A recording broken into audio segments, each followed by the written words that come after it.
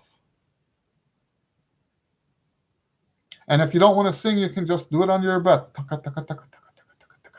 right? And then we get onto the horn, and there's this thing that I call the double tongue expansion study. And I'll play it for you real quick. It's 4 beats long, and it repeats over and over again, and you keep adding more double tongue. So here's the first one.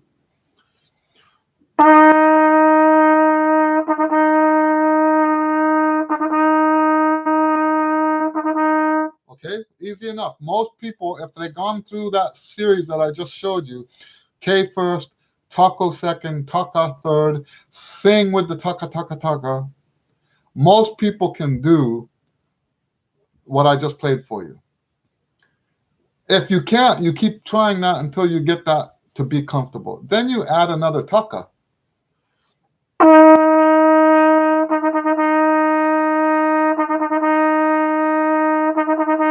That's on the 4th beat. Then you add another beat. So it's going to be 8 double tongue notes.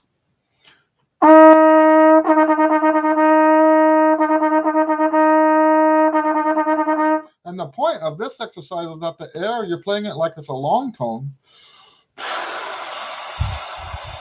Right? You're playing like long tone air, but you're double tonguing. So what, because one of the worst things that happens when I told you earlier that people end up double tonguing wrong, what's usually wrong is that they're not using their air right. The air should be just like a long tone. So then we add 4 more notes.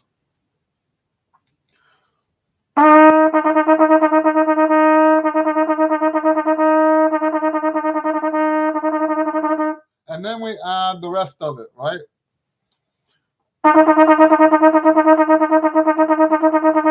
And by that time, you've got the physical process of it down. Now, the same exact thing that I just showed you for learning double tongue works also with triple tongue. So you have to do it all over again, but with triple. And, when I first started triple tongue, I was doing all 3 types of triple tongue. There's TTK, there's TKT, and there's the triple tongue where you're actually doing double tongue, but emphasizing triplets. I was doing that for a long time. It's so frustrating. I stopped doing it. But you know what? I'll tell you what. That, I put like 20 years into that, doing all 3 of those. Now I only do one of them.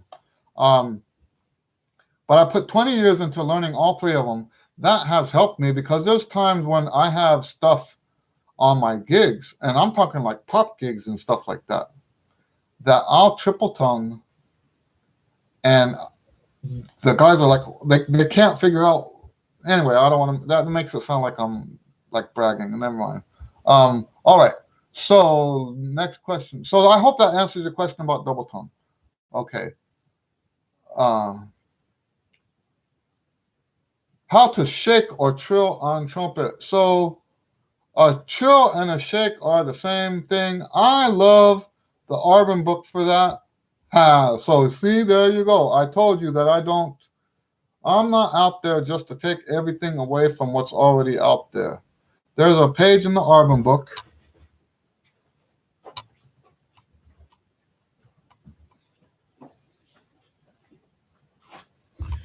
And I use this with all my students.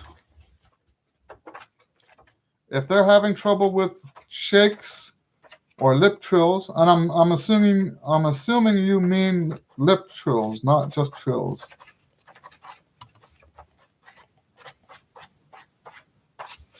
It's on page 44, exercise 22 and 23. That's the whole page. Looks like that. If you want to learn the shake, do that as part of your daily warm-up.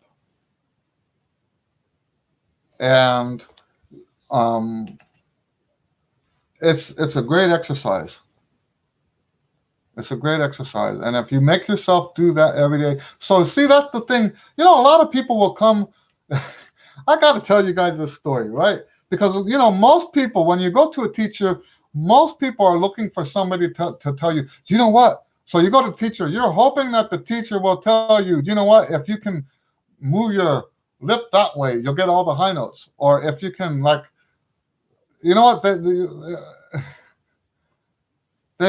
People are looking for you to give them something to do with their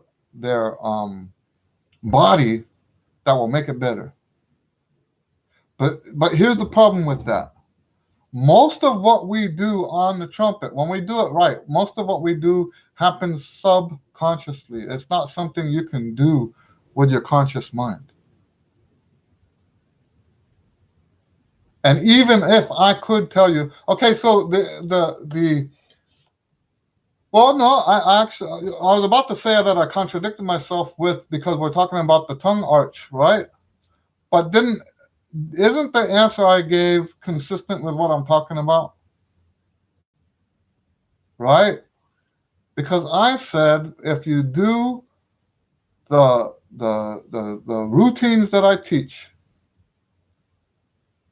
that tongue arch would happen naturally, automatically, subconsciously. Right? So I didn't contradict myself. So I do sometimes talk about what happens physically, but I never, and in fact, I remember at one point I said the trick is being able to do that, right? I described what's happening first, but then I said, how are you going to do that? It's not something you can just make yourself do. You can raise your tongue and it's not going to do anything. That's why I teach it this way. I had the same problem. With the tongue arch, I raised my tongue and nothing happened. Right? And so people saying, well, when you raise your tongue, it makes the note go higher. Well, it didn't work for me. And the same thing with the shake. You're supposed to raise your tongue arch. And now that I can do it and I can, like, after the fact, look at it and say, yeah, okay, my tongue goes up and down when I'm playing but it's not just my tongue. The oral cavity gets smaller and bigger and smaller. You see what I mean? So this stuff happens subconsciously, and instead of trying to manipulate here what's going on, what we want to do is manipulate here. And the way we do that is by manipulating what I call our musical environment.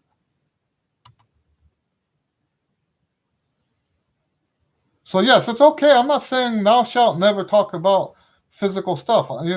Clearly I do a little bit of that. Clearly, I'm not afraid to say this happens and that happens, but doing it is something entirely different, right? And yes, I think it is important to know that that's what happens. It's important to know, especially if you've been taught wrong, and all these years you've been trying to keep the tongue down in your mouth. So the reason I'm saying all that is if you do that page of the Arvin book every single day,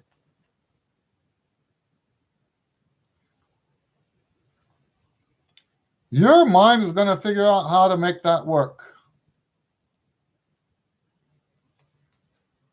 You'll figure it out. Just be patient with yourself. Okay? Just be patient. What you do every day becomes part of who you are. That's a big part of how I teach. What you do every day becomes a part of who you are. And what goes along with that is how you do it every day. So if you're a sloppy player, that's who you are, right? So let's not be sloppy. Let's not allow bad playing, okay? But anyway, I hope that, sometimes people are angry with my answers because I didn't give them that what we're talking about. I didn't tell them do this with your lips or do this with your tongue. People get angry. But it just doesn't work like that. I think it would work like that if we were piano players. And I can say, I remember the last piano lesson I had, the guy took my wrist and he says, your wrist has to be like that or whatever. I don't remember what he was doing, but he actually grabbed hold of my wrist and twisted it. He actually, I forgot about this almost. He told me in that lesson, he says, don't play like that, because I was playing like this, right? I wasn't doing the twisty things that these guys do. I was playing like this. And he says, don't play like that. That's how the virtuosos play. I'm like, why do you want me to not play like that if that's how the virtuosos do it? That doesn't make any sense. But anyway, I'm sure he had his reasons. But you know what? You know what's funny about that is he tried to twist my wrist to go in that position, and it was bone hitting bone. My wrist wouldn't do what he was trying to get me to do. And which is probably the reason why I was playing the way I was. Anyway, I hope that answers your question about shakes. My biggest thing is change your daily musical environment, and part of what we do to change our environment is to change the exercises we play. And if you play those as part of your daily routine on that page from the Arvin book, that will help you. It's not going to be overnight. If you ever want overnight stuff, that's not going to be from me. There's very few things that I teach that are overnight. Bam, you can do it now. There's stuff I teach that's fast. And when I do teach something that's fast, it's fast and good, but not overnight. Okay, so there's some things that I teach that in 2 or 3 weeks you can have it. Okay. But I'm never going to promise people that they can do something overnight with most of this stuff. Tony asks, do I have a definite tongue position? No, I do not. And the reason I don't is because of stylistic demands. I took a lesson. I was thinking about this the other day because I think these guys live in Houston again. When I took this lesson, he wasn't living here. He was in New York. Charlie Geyer. From what I understand, Charlie Geyer, when he was when he was very young, he was principal trumpet, I think, of the Houston Symphony. So he's got connections here in Houston. But he was in town, and my teacher set up a lesson for me, and he's the one that told me about the different tongue positions. So the higher up you go so let's say that this is the contour of your mouth, okay? Let's say the fingers are the teeth, the knuckle is the gum line, and this is the roof of your mouth. The farther forward you tongue, the more percussive the tongue is. The farther up into the roof of your mouth you tongue, the more legato it is. In fact, when I see the word portamento in my music, which is very rare because I don't do as much classical playing as I used to do. But if I see portamento, I tongue all the way up in here. It almost sounds like I'm slurring. But there's that. We have, depending on the style, we have different we say striking positions. People have been trying. Trumpet teachers have been trying to get away from that terminology for a long time. I don't have a problem with it, as long as you know we don't actually strike, right? But we have a variety of striking positions that go from the roof of the mouth down to the tip of the teeth. But we also have as well different tongue shapes, so that let's see if I can do this. So that the tongue can either like lightly feather dust, or it can get pushed, mashed up into it. Okay, we have we have so with all of that, we've got a variety of different tonguing styles. In fact, I'm of the opinion now that so now that I've been teaching this way for so long, whenever you read any of my materials, if I'm talking about style, usually what I'm talking about is articulation. Well, articulation plus vibrato. When I talk about style, I'm talking about articulation and vibrato. And so if we want a different style from one song to the next, or one gig to the next, so for example, I'm not going to tongue in the same place on a Dixieland gig as I do on a gig that's more like bebop. I'm not going to tongue in the same place on a brass quintet gig as I do on a orchestra gig. And then even within the gig itself, there might be some parts that need to be more legato, some parts that need to be more percussive. Okay? I hope that makes sense. All right. Well, we got a long one today. Okay. Are there any more questions? You guys have a lot of good questions today. Thank you very much for all that. It gives me a lot to talk about. You know what I was thinking about? My wife and I, we go run in the morning, and sometimes we usually spend that time talking or whatever. But sometimes it does get silent, and then my thoughts will start wandering. And this morning, during the silent part of our talk, of our run, we run and walk, it depends on the morning. I was thinking about, oh no, I forgot what I was saying. I was thinking about these videos, right? Because I'm an introvert, right? And okay, and that's why I was thinking about it. I was thinking, there's people that have known me my whole life, never heard me talk like this. Huh? There's people that have known me my whole life that have never heard me talk. Like, I just finished talking straight, hour and 24 minutes. And that's normally that would be entirely opposite of my personality. And it's really almost miraculous that I can actually do this, because I'm not accustomed to talking. That's why, by the way, when I say it's hard for me to talk and play,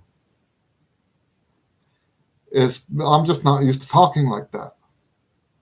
So here I am running my mouth off, and then I say, "Oh, do it like this," right? And I've always had trouble with that because most of the day I don't really spend time talking, and it's not something I'm all that comfortable with. So really, when you look at that, the fact that I can sit and talk here for an hour and a half almost is actually quite amazing. Anyway, any more questions? Well, good. So thanks for hanging out with me, guys, and I hope these questions were answered to your satisfaction. I know sometimes people don't like that I go the backdoor route with trying to get you to change your environment instead of just giving you some trick that you can do to get you to do whatever it is you want to do, right? But this really is, I've been teaching so long. This is all based on my experience, not just as a player, but my experience as a teacher. If you want to make these changes that you're talking about, it's about changing your daily. When I say buy this book or buy that book, it's not buying the book that's gonna fix these problems for you. Okay, it's not buying the book.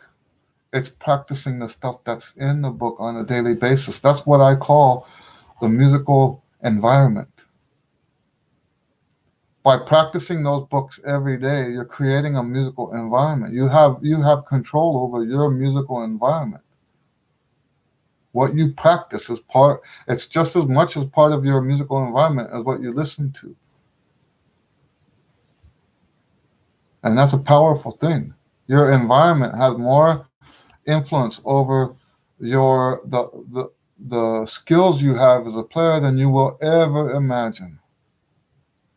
The environment that you choose to live in will always have more power or more influence over the way you play than you could possibly imagine. Okay, so yeah, when I say, okay, get my books, it's not because I'm trying to sell you a book. It's because if you do this stuff on a regular basis, those changes happen. And you don't have to have somebody tell you, do that with your eyeball. Wrinkle your nose and the high notes will come out. No, nobody has to tell you that. Okay? You become what we call a natural player. And you know what? I bet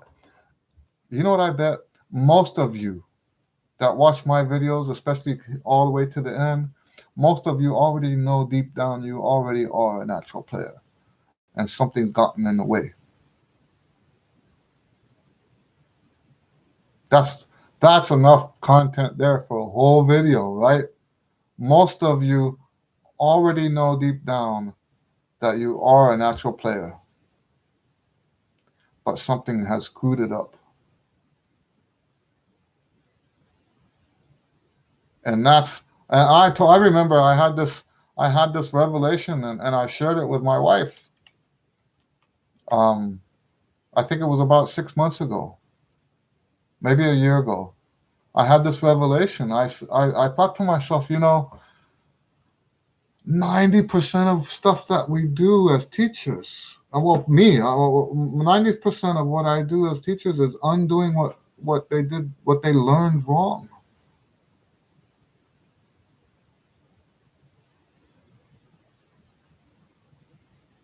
And that's sometimes what determines how well people do. Really, it's how much they cling to their perception of what's real, right? If, look, for example, if you're clinging to this idea that someone needs to tell you what to do with your nose when you're playing, wrinkle your nose and everything will be okay. If that's what you're clinging to, is that perception that's what you need, is some savior to tell you that this is what's going to fix it. Someone just needs to tell you what to do, physically what to do, and that's what's going to fix it. If that's what you're clinging to, then the concepts that I teach are going to be more difficult to take place, because you're not understanding how all of this stuff works. You're not understanding the significance and the impact and the power of the subconscious mind.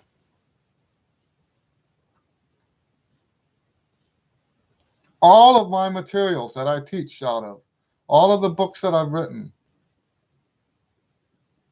are based on that. They're all based on getting better through what you could call the back door. They're all based on using your subconscious mind, manipulating. I tell my students often that we're trying to brainwash you, right? I tell them often we're trying to brainwash you. It's not what you do with your lips. It's not what you do with your tongue. It's not what you do with your air. Yes, those things come into play, but you can't make those things do the right thing. Not consciously. You might exert a tremendous amount of effort into making it, and you like build yourself up to where you're doing that thing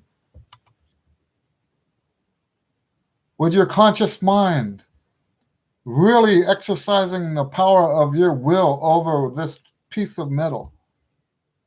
Then the minute something goes wrong, it's all gone. Gone.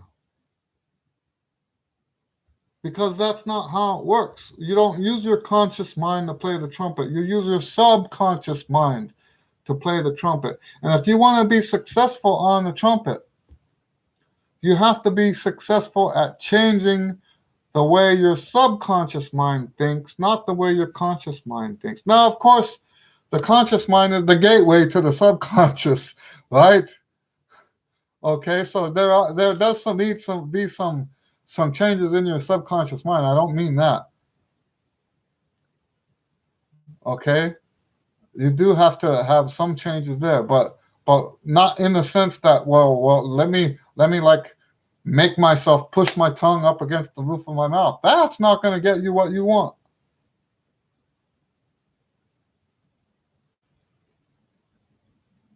This is why, by the way, prodigies do so well. Because they're surrounded by this musical environment. They do stuff naturally because it's their subconscious that's doing it. If you want to be a great player, it's not going to happen in your conscious mind. You need to, and the way you make that happen, I'm repeating myself now, we'll say it one more time before I sign off here. The way you make that happen is to change your environment. Change what you practice, change what you listen to, change what you read, change who you hang out with, change what you talk about with your friends. You have that kind of environment. If you put yourself in an environment where you're surrounded by not just great trumpet playing, but great trumpet thoughts and great trumpet material and all of this, you will get where you want to go. All right. Anyway, I'm going to cut you guys off now.